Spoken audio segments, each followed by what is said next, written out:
Terima kasih Pak Ketua Pimpinan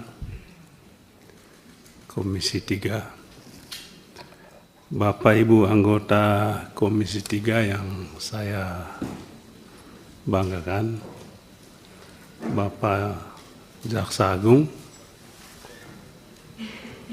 Wakil Jaksa Agung, Pak Kajam, dan para Kajati dari seluruh Indonesia yang saya banggakan.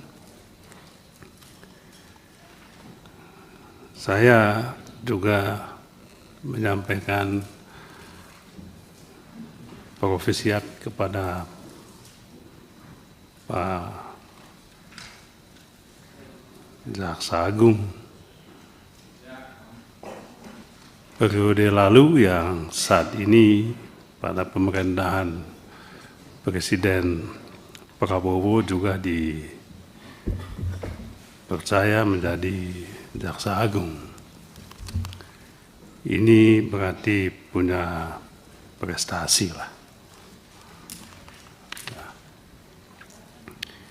Yang kedua, saya tadi mengikuti perkenalan para Kajati. Ada beberapa yang perempuan,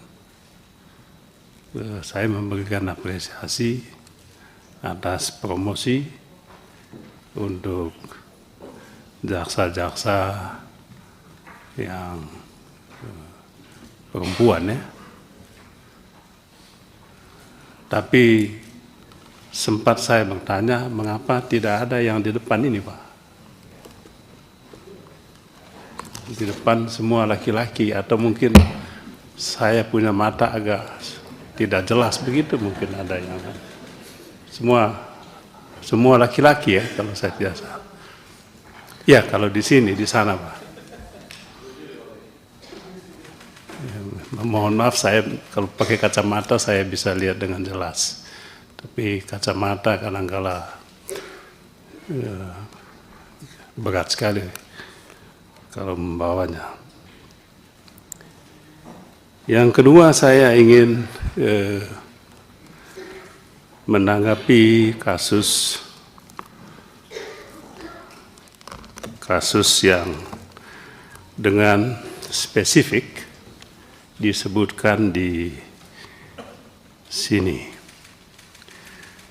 Apa yang sebetulnya saya butuhkan, dan saya yakin ini juga dibutuhkan oleh publik, adalah penjelasan yang lebih komprehensif mengenai kasus-kasus yang ditangani oleh Kejaksaan Agung selama ini, baik kasus pada tingkat penyidikan maupun pada tingkat penuntutan.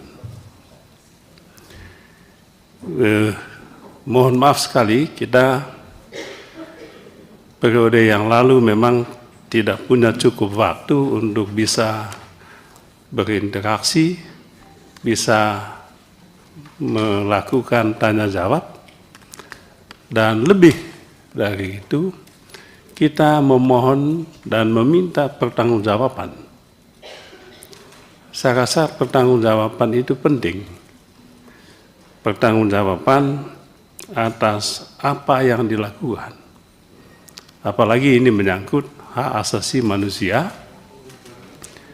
menyangkut tindak pidana korupsi dengan tingkat kerugian negara triliunan rupiah. Saya mulai misalnya dengan kasus tindak pidana tata niaga komoditas timah, PT Timah. Disampaikan tadi bahwa kasus ini sudah sampai pada tingkat penuntutan, tapi juga penyidikan. Jadi ada yang pada tingkat penyidikan, ada yang pada tingkat penuntutan. Kasus timah ini. Ada dua fenomena yang muncul ketika Jaksa Agung menangani kasus timah. dan kami mohon penjelasan. Yang pertama adalah, kalau bisa kami dijelaskan apa ceritanya kantor Kejaksaan Agung itu dikepung oleh pasukan coklat atau Brimob, pasukan Brimob. Sampai saat ini belum ada penjelasan. Hanya muncul berita di publik, kemudian bersalaman lalu selesai. Tapi apa peristiwa yang sesungguhnya? Publik ingin mendapatkan penjelasan yang sejelas-jelasnya. Saya yakin Pak Jaksa Agung tidak punya keengganan untuk menjelaskan ini. Kalau pada periode yang lalu enggan menjelaskan itu masuk akal. Tapi di era baru ini saya yakin keengganan itu tidak ada lagi. Oleh sebab itu inilah momentum yang pas bagi Jaksa Agung untuk menjelaskan ini selengkap-lengkapnya. Yang kedua yang berkaitan dengan kasus timah, yang pernah saya dalam rapat periode yang lalu di tempat ini, ada nama yang disebut-sebut sebagai tokoh utama dalam kasus timah ini. Tetapi tidak ada ujungnya. Tiba-tiba sudah sampai di tingkat penuntutan. Bahkan sudah sampai di persidangan. Nah, saya tadi membaca laporan Pak Jaksa Agung, masih ada pada tahap penyidikan. Saya menduga yang saya sebut-sebut tadi akan berada pada tahapan ini. Ini dugaan saya juga tidak tahu. Kami menunggu, kami memantau, dan kami selalu mendoakan Pak Jaksa Agung supaya tetap sehat, kuat, dan punya keberanian. Keberanian itu yang penting Pak Jaksa Agung. Dan Bapak punya keberanian itu. Yang kedua, begitu Pak Jaksa Agung, Kejaksaan Agung, maksud saya, menetapkan salah satu menteri, ex-menteri di Kementerian Perdagangan 2015-2022, saya menyatakan salut. Dan kami mendukung penuh itu. Silakan lakukan. Tetapi ada pertanyaan publik,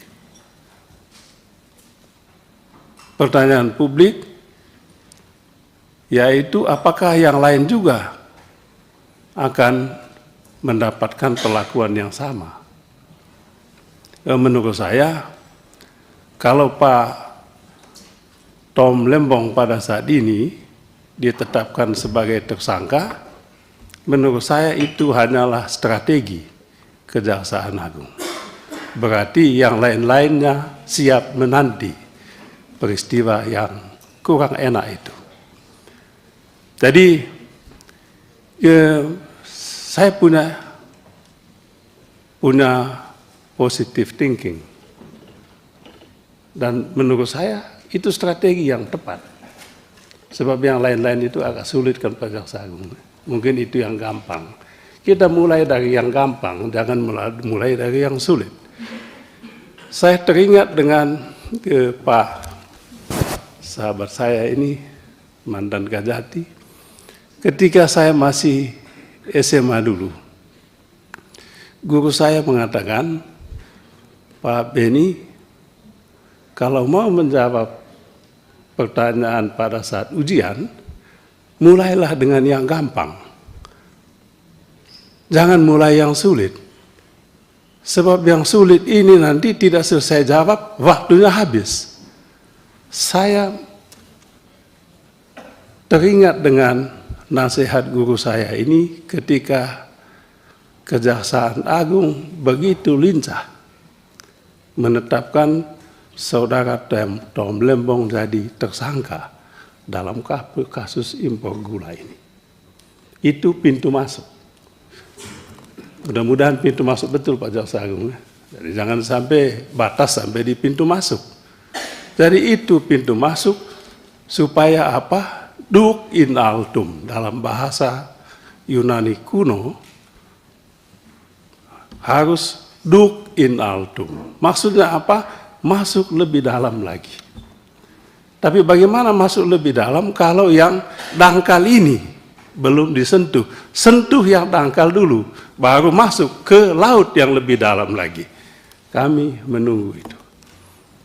Kami juga berdoa supaya Bapak sehat, Bapak kuat, lebih lagi Bapak punya keberanian untuk masuk ke laut yang lebih dalam lagi.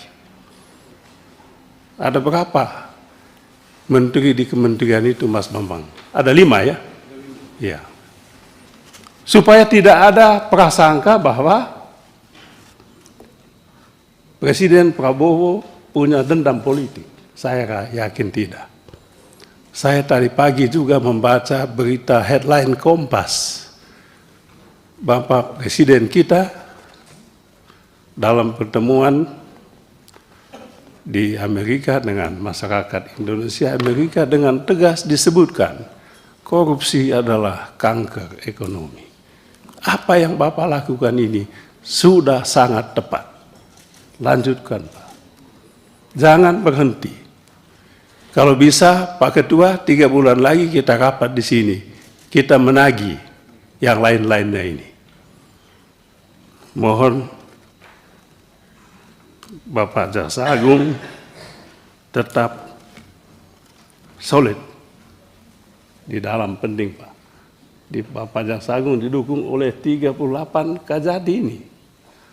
Saya rasa tidak ada yang tidak setuju dengan Pak Jaksa Agung ini. Semua dukung. Kita juga dukung Pak. Cuman dukungan kami, partai kecil kami sekarang. Cuman 44 kursinya. Tapi mudah-mudahan ke depan bisa bangkit lagi.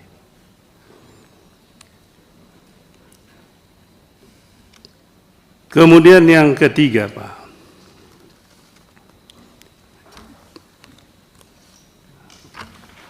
kami ingin menyentuh sedikit, mungkin tidak disinggung di sini, tapi ada teman tadi yang menyampaikan, itu kasus mafia tanah. Mengapa saya sebut mafia tanah ini penting? Sebab yang terjadi adalah hukum dipakai.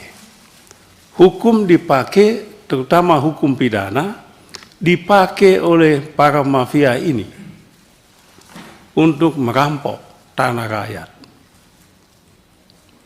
Jadi betul sekali apa yang disampaikan oleh Bapak Presiden Prabowo dalam bukunya Indonesia Paradoks itu. Hukum kita dikuasai oleh yang punya uang. Yang punya uang ini juga menguasai aparat penegak hukum, jaksa, polisi, hakim. Itu disampaikan dalam buku beliau. Nah, oleh sebab itu Pak Jaksa Agung kami mohon perhatiannya. Pasal tentang pemalsuan, pasal tentang memasukkan akta dokumen palsu dalam akta resmi, itu dipakai oleh aparat penegak hukum di tingkat penyidikan. Untuk apa? Sekedar untuk menyatakan bahwa dokumen ini palsu, tapi tujuannya itu adalah ingin mengambil alih properti pihak lain. Dengan cukup mendapatkan putusan di pengadilan bahwa dokumen ini tersangka, terdakwa telah melakukan tindak pidana pemalsuan dokumen dengan hukuman hanya sebulan. Bagi mafia tidak penting hukuman sebulan atau setahun. Yang penting adalah putusannya, bahwa yang bersangkutan terbukti melakukan tindak pidana pemalsuan. Dan itu kemudian dijadikan alasan novum untuk kemudian mengajukan PK lagi untuk kasus perdata yang sudah jelas-jelas ada pemenangnya. Ini cara kerja mafia ini, Pak. Kemudian yang terakhir, Pak, ini tadi juga disinggung soal temuan 1 triliun itu. Di sini disebutkan telah dilakukan penyitaan uang. Ini mohon Pak Jaksa Agung memberikan penjelasan, kalau bisa segamblang mungkin, uang 920 M ini uang dari apa sebetulnya? Asal usulnya uang ini apa? Siapa yang memberi uang ini? Untuk kepentingan apa? Kalau bisa dibuka, Pak. Kalau Bapak membuka ini luar biasa, Pak. Bapak adalah pahlawan hukum di Republik ini. Jadi jangan sampai ini dipetieskan. Jangan sampai kasus ini begitu saja menguap. Pak Jaksa Agung, ini momentum Bapak untuk tunjukkan bahwa Bapak betul-betul ingin menegakkan hukum. Hukum tidak tajam ke yang kecil, yang lemah, tapi tajam juga ke yang punya kuasa uang dan kuasa yang lain-lainnya. Ini yang bisa saya sampaikan, Pak Jaksa Agung. Sekali lagi kami mendukung penuh, Pak. Lanjutkan prasangka politik biasa. Yang penting Bapak harus tunjukkan bahwa prosedur hukum untuk tegaknya keadilan Bapak tegakkan. Sekian, terima kasih. Terima kasih Pak Beni. Nanti yang mau sholat asar mungkin kita saling bergantian saja ya, biar nggak perlu break. Kita mulai dari pimpinan dulu ya, pimpinan ada yang ingin disampaikan, nanti habis itu kita muter lagi. Pak Jaksa Agung ini karena banyak yang baru, jadi memang harus mau memberi masukan ke Jagung nantinya. Dari Bu Sari silakan.